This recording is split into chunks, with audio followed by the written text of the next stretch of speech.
All right, day 3, MJ Biz Con. This is Josh, representing Baked and Await. I'm sitting here with Rebecca at Wurk. Rebecca, tell me a little bit about yourself and Wurk. What are you guys doing? Yeah, it's a pleasure. Thanks for sitting down. So we are advocates for the cannabis industry. We started roughly over 3 years ago because we wanted to ensure that businesses stay open and compliant and are able to pay their employees because we really believe in the human factor of the industry. And with that, there comes a lot of compliance and challenges. So we do essentially a hire-to-fire situation where we do onboarding, recruiting, applicant tracking into payroll, which complies with 280E. So we're able to manage if you're plant touching versus maybe a bud tender and how we can write off that labor for you. We do hold all of the accountability on taxes. And also, when you get to the point where you grow to your full-time or ACA is necessary, we manage that as well, because I know it can be a bit confusing. But most of all, we like to work hard, play hard, and ensure that this business continues to grow and that people are successful and healthy. So that's kind of the gamut. It is growing. This conference is probably close to 50% bigger than last year. That's correct. Maybe 1,000 vendors, 25,000 people. How's that been over the last year? How's that impacted your business? What have you seen? It's interesting because with the growth that we've had and the way the industry has grown and legalization, whether it be medical or recreational, we tend to see a lot of people getting dropped by their payroll companies. And they're now seeing the value of it and coming into a show like this. We get to actually sit down and have conversations like you and I are having on what's important and how it's affecting them. So we have seen a tremendous amount of growth. We've had a huge year. But again, it's because we support the human factor to begin with. It's not just about cutting a paycheck. It's about how can we continue to help cancer patients or anybody with anxiety, things like that. So allowing businesses to stay open supports that. But it's grown tremendously. I have a partner who I work with where she was at one of the first events that was at the Rio with 2,000 people, and look at us now. So it's quite exciting. Yeah, I'm seeing you at quite a few different conferences in a few different states.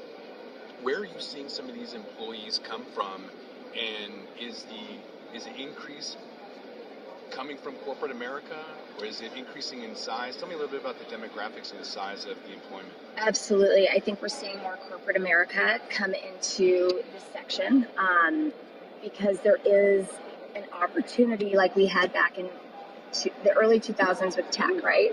So this is a once-in-a-lifetime opportunity. People are realizing it. So they're jumping to come on board and be a part of this movement and support and legalization. It's just tremendous. I actually spoke with a partner of mine the other day who came from Wall Street and is now opening 2 dispensaries in Maine. And he said if 10 years ago you would have said he was doing this, he would have just laughed and shut the door. But I think we're seeing the value in it. And also, to touch on the point of the opiate epidemic that we have across the nation, this is helping to combat that slowly. But I think it's going to be more productive than that. So you do some compliance. Tell me a little bit about how you can add some more value, because there's always some regulatory issues changing, laws changing. How are you able to kind of keep people steered clear of some of the pitfalls, and maybe touch on a couple of examples of what people can avoid that you've seen, from your own experience? Absolutely. So as you said, everything is ever changing. So what we do, because it is cloud-based, we are able to create different platforms and criteria where handbooks, for instance, can be changed and modified very quickly versus having to rewrite an entire thing. It's not just the compliance piece necessarily, like the clocking in, clocking out, but we do allocate labor into 280 write-offs versus not, and handle all of that. So that's some give back to the owners, because the taxation is so high in this industry and the back end. We're not making money hand over fist. And then also, nerd alert, 280E is a tax law that was involved in the 80s for cocaine traffickers buying yachts and writing those off. So it involves anything cannabis related, from the tax on a pipe, for example, to not employment, but maybe the building, a lot of different stuff. This isn't a tax podcast, but it affects the entire industry. So anything basically with dispensing, if they're bud tenders, that is something that is a write-off, but if they're actually dispensing, it's a challenge, right? But I think the biggest thing we're seeing is employee engagement. So that's where we come into play too. That is a game changer. Is how do you take somebody who says, I'm just a bud tender, not a bud tender. You're helping my business grow, but how can I help you grow? So with that, the engagement that we have with this platform is huge. We will be developing an LMS, which will I go back to the restaurant industry days because that's kind of my old background, where you'd have somebody who is a fry cook who is a franchise owner, 10 years down the road. That's what we want to see. We don't want it to be I'm just this, I'm just that. We want career growth in this industry. And as soon as we legalize, it's going to be even bigger than that. So we want to ensure that engagement is key internal with. It's important from the start. There's a headset industry report where it was just really bad in terms of employee engagement and retention. The amount of people for turnover was hideous. So if you haven't seen that, go to headset.io and look at that industry report. It's pretty fascinating.